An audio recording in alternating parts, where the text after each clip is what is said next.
everyone, welcome back to Howz Life podcast. I'm your host She, it's SHI, and if you're completely new here, I highly suggest you give the intro episode a listen because it's much more than an intro episode because I dive deep into who I am, a little background about myself. So I suggest you give that episode a listen and then come back here and listen to this episode. But if you're here from the intro episode, hey, welcome back. So happy to have you here. So, before diving deep into the topic of today's episode, I want to talk a little bit about, what's going on with me and how's life. A little sneaky peeky moment, I might say.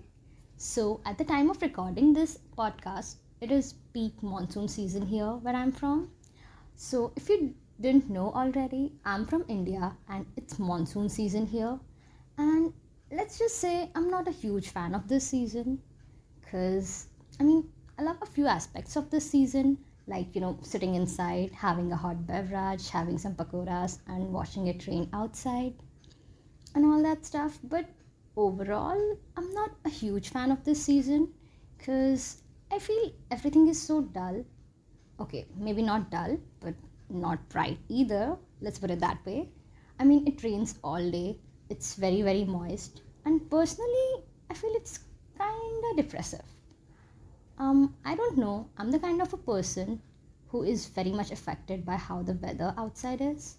And honestly, even though I'm a September born, which is during late monsoon season back here in India, I am a summer baby through and through.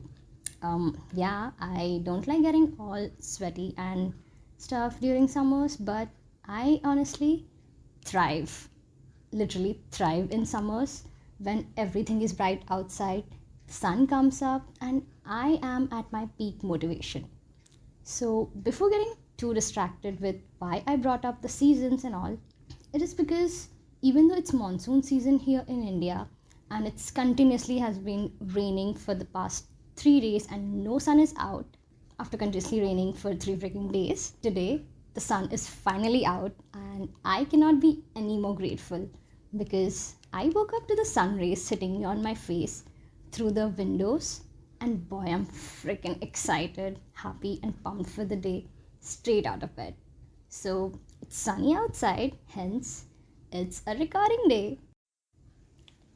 Also, this is my first time recording and I am kind of nervous and because I haven't ever, recorded myself and listened to how I sound. I have recorded myself but have never listened back to it.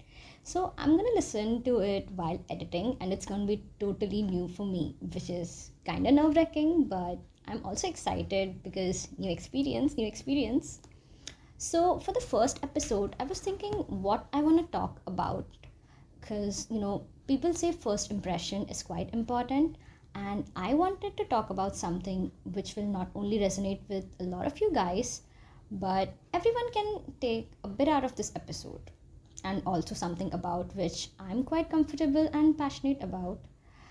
So, for today's episode, I want to talk about, and okay, this is the topic of the episode which goes like, how's life when you are romanticizing it and feeling like the main character? Yeah, that's the topic. We are going to talk about romanticizing life, feeling like and living like the main character. Now, I feel most of you all are familiar with these words because a lot of YouTube videos and podcast episodes are already out here about these things. But if you're not, romanticizing basically is a new way of exploring mindfulness, the practice of paying attention to the present moment, and becoming aware of your physical sensations, thoughts, and emotions, and accepting them in a non judgmental way. Now, I was aware of this term called romanticizing, but never fully became involved with romanticizing my life up until last year when I felt like my life was going down south. Well, that will be a different episode, but that's when I came across this term and the term main character as well, which translates to creating a more authentic version of yourself and treating yourself like you are the main character in your world or in your movie called life. And let's just say these things changed my life in a very good and positive way. They elevated my confidence levels and honestly helped me bring out my authentic self, where I'm not scared anymore to show people who I truly am or saying things on my mind without any filter. So, as I was going through this phase of romanticizing my life, I realized we all have been doing this in some way or form. At least that was the case for me, and I feel a lot of you guys listening to this for maybe as well. For example, I grew up in an Indian household, and we have a million festivals, and we love celebrating them in a grand way. We have Holi, Diwali, Makar Sankranti, Durga Puja, etc. These are all Indian festivals, by the way, and if you want to learn more about them, you can do a simple Google search. But during these festivals, all the family members gather together, dividing chores among themselves, where a group focuses on decorations, another group handles cooking, and few members go out for shopping, and overall caters an amazing and wholesome experience for the whole family. Celebrating them with my family and having an amazing time together was my elevated way of romanticizing life, where as a little kid, I would look forward to these festivals and good food, family time, which in itself is a huge privilege and I totally acknowledge it. Another example is how I just complained being not a big fan of the rainy season. So when it would rain or when the weather is quite chilly outside, my grandma would make pakoras, which are fritters made using different kind of vegetables, and we would have them with some hot beverage like chai, sitting inside and watching it rain outside. That somehow made me love that moment because it had that nostalgic factor associated with it and made me not hate the rain completely. So, this was my way of, without even knowing, romanticizing the rainy season. And now that I have talked about pakoras, I should definitely make some whenever it rains next time. Another thing which comes up quite often when talking about, romanticizing life is making mundane things exciting. So, for this example, I'm going to bring in my mom because whenever she's doing these mundane tasks like folding clothes or cleaning the house, she in the background plays some Indian music and she goes at these tasks. That is her way of romanticizing these mundane activities like cleaning and folding clothes. I definitely see myself doing this as I'm older now. So whenever I'm cleaning my desk or my room, I would put on some high energy, hype music, which helps me make this mundane task of cleaning into something of a fun experience where I no longer dread the task and it elevates my mood instantly. I also love making playlists for different experiences. And if you didn't know already, I'm 21 years old and I go to university where I have to commute for around 30 minutes. And I would not really be looking forward to commuting to college. But putting some good music makes this 20 to 30 minutes commute into more of an enjoyable experience where I would imagine being in a movie, enjoying the ride, staring outside the window, and appreciating the little details of everyday life. Appreciating the small things in life is also an idea which comes with romanticizing the life, where a cup of coffee in your favorite mug, a smile from a stranger, or okay, not creepy stranger, or exchanging handmade gifts with your friend, etc., brings a lot of joy and helps you romanticize the situation, and nothing can be boring anymore. Now, as we have an idea of what romanticizing and being a main character is, and we know what is the vibe that we are trying to embody here, I want to go through a list of things which I either found on the internet and incorporated into my daily life, or some which I have come up on my own, which have helped me romanticize my life and feel like I'm the main character, and hopefully will help you too to spice up your life and make it a fun one to live. Because we all have looked people up on the social media, compared ourselves, and felt like their life is much better than ours, in turn lacking appreciation for ours. comparing ourselves, feeling bad for the things or experiences we didn't get to have. I'm guilty of doing that, so it's time we come in clutch and, pay attention to our lives and try making it a beautiful one. Because this is our movie, this is your movie, this is my movie, and you are the main protagonist here, the main character, the center, the sun of this solar system, and the spotlight is on you. So let's get started. Number one is having a small dedicated time for yourself in the morning, which can be part of your morning routine where you just hype yourself up and set the tone for the day. This can be watching some videos you really like or playing music that you really enjoy. For example, as soon as I wake up, I brush my teeth, do my daily chores, and I make myself a cup of coffee in this very cute mug of mine, which I got as a gift from my sister. And I go straight to my laptop and put on any videos or music to just hype myself up for the day, to vibe to it. And I call this my hype hour. It can be for an hour or less than that, but you get what I'm saying, right? Again, you don't have to do it in the morning, but whenever you want to during the day. But for me, taking some time for myself while having my coffee and watching things which put me in a very good mood has really helped me romanticize the morning and having my coffee before getting started with the day, to the point where I get really excited to have my morning cup of coffee and my hype hour the night before. And also, I have a playlist full of videos on YouTube to play during this hype hour. So that says a lot. And doing this makes you not only romanticize these mundane things which we might take for granted among all the other things we do, but romanticizing it sets you up for the morning, gets you really excited, and overall puts you in a really good mood. Number two is spending some time and creating something in the nature. This can be having a picnic date with your friends in the nearby park or garden, while having a little painting session, talking about life with music playing in the background, and overall just vibing together and feeling the good energy all around. Tell me this doesn't make you feel like you are in some movie having the best freaking main character moment.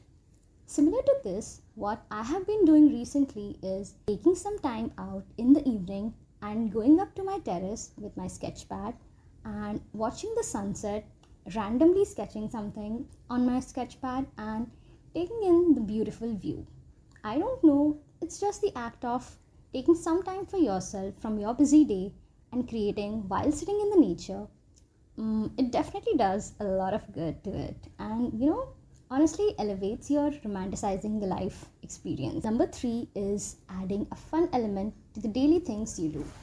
This can be having your morning coffee in a cute mug. This can be putting together a cute outfit for going to school or work, adding some jewelry, adding light makeup while having the music playing in the background, prepping you for the day, romanticizing the whole idea of being that girl who is put together, looks presentable, talking and appreciating yourself while looking in the mirror, which also gives you a lot of confidence to take on the day. This can be during also your commute where you put on a podcast, or when you're cooking a new recipe. I would say just adding a fun element to the daily mundane things you do honestly elevates and upgrades our experience of doing them. 4 is hanging out with the right people. Now, who are these right people, you may ask? These are the people who bring out the best in you. These are the ones who get you excited about life, they have fun, and are very grateful for all the little things that life has to offer. In the past, I have been surrounded by a lot of people. There were so many good ones, and I appreciate them, but there were definitely the kind with whom I felt like my energy was just going down. And when you're with these people, you just cannot be excited about anything that you love. And honestly, you just can't be around them and be you. You feel like you have to somehow hide who you truly are, like putting on a mask in front of them because they themselves are not excited about anything, or are grateful for anything, they are probably dealing with something on their own. But if you're not that kind of person, then definitely be aware of who you are hanging out with, because energy matters a lot. The people with whom you exchange your energy makes a huge difference on how you're going to be feeling after that interaction. So be aware of that. Even if your vibes are quite high, were very excited about the situation, letting those kinds of people in might make your mood go down south. So hang out with those people who make you happy and excited. Because honestly, after I found my soul tribe, if I may say, I now look forward to going to college, because I get to hang out with them and it instantly elevates my mood, and I'm really grateful for them being in my life. Next is relating your experiences to a show or a movie. For example, let's say you're on a road trip and instead of sleeping through the whole car ride, you can romanticize the experience as it is shown in movies like Zindagi Na Milegi Dobara, Ye Jawani Hai Diwani. These are both Bollywood movies and very good examples to, watch and take inspiration to romanticize your own life.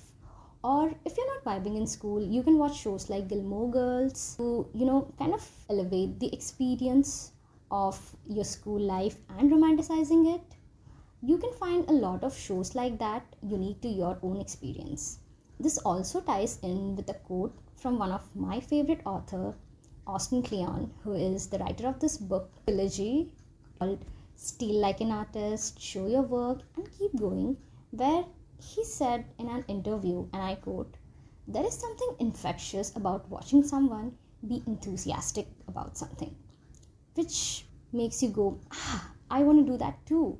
So watching movies, shows, or even YouTube videos about a person experiencing something similar to you can get you so excited and also might give you a few ideas to try. So I would say definitely try this. Next is romanticizing the seasons through different foods and drinks.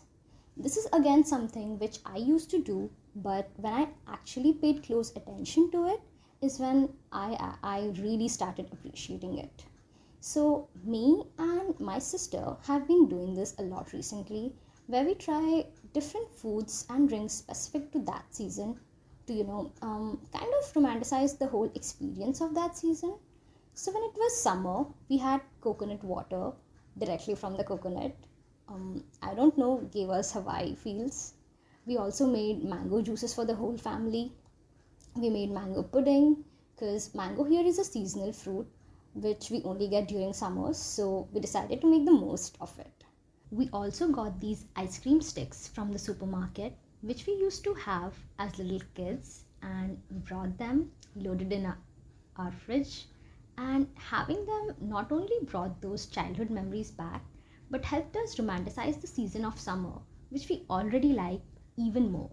We also clicked cute pictures and printed them as Polaroids, and now we have awesome memories associated with the summer of 2023. Honestly, I'm really grateful for my sister, because she's one of those people who is up for any adventure and definitely fits in those right people category. Who you want to be surrounded by, and with her I'm going to try and approach this monsoon season and upcoming winter season a little differently, and let's see what happens.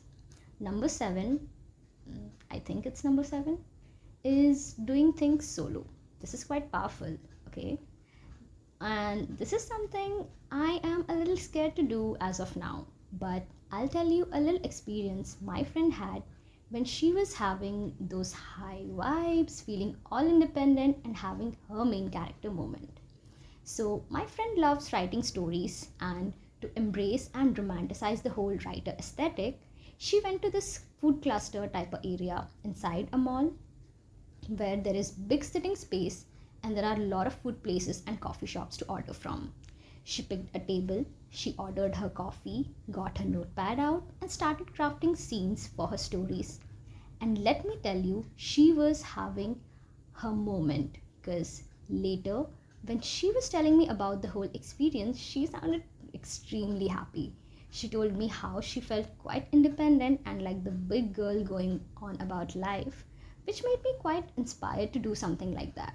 So maybe I can embody the whole working girl aesthetic, write the script for my next podcast episode with a cup of coffee by my side, sitting in a cafe. Oh my god, that sounds freaking awesome, and I'll let you know if I did that or not in the next episode. So maybe tune in for that. Number 8 is to listen to music that elevates your mood. Now, among all the things that I have mentioned that you could do to romanticize your life, you can probably see that listening to music being mentioned or being incorporated in the background a lot. That's how much I love listening to music. Creating these mini playlists to represent probably the theme songs of my life to, elevate the main character energy, and honestly, it is very much effective. The chills you feel when you hear a particular moving piece of music or an upbeat song, a slow song, a sad song, a rap to kick off your morning. Honestly, I feel music can make or break the experience. So, listening to appropriate music helps you appreciate the experience and helps to romanticize and makes you feel like you're living in that movie, that you are the main character, like you are that girl. And honestly, you can never be sad listening to upbeat music because music carries vibration, and I would say you should definitely use it to your advantage. Now, as I have talked about all things romanticizing life and main character moments and stuff, I also want to quickly touch down upon the practical side of this whole aspect of romanticizing life and tell you that you don't have to romanticize everything. Like, you don't have to romanticize your mistakes and, let them go as if they are nothing. You don't have to romanticize being sad because that's definitely not the right way to go. And you should definitely not romanticize trauma. Now, you gotta be a little practical too and learn from your mistakes and all the oopsies you face in your life and go through them, come up with solutions, get help wherever it's needed, and talk to your loved ones honestly and figure it out. Don't just sweep it under the rock just because you are romanticizing your life.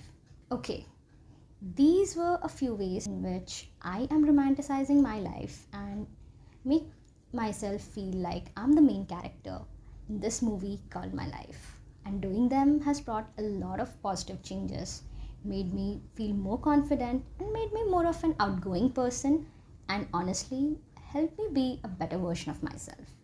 And feel hopeful for all the things that are yet to come.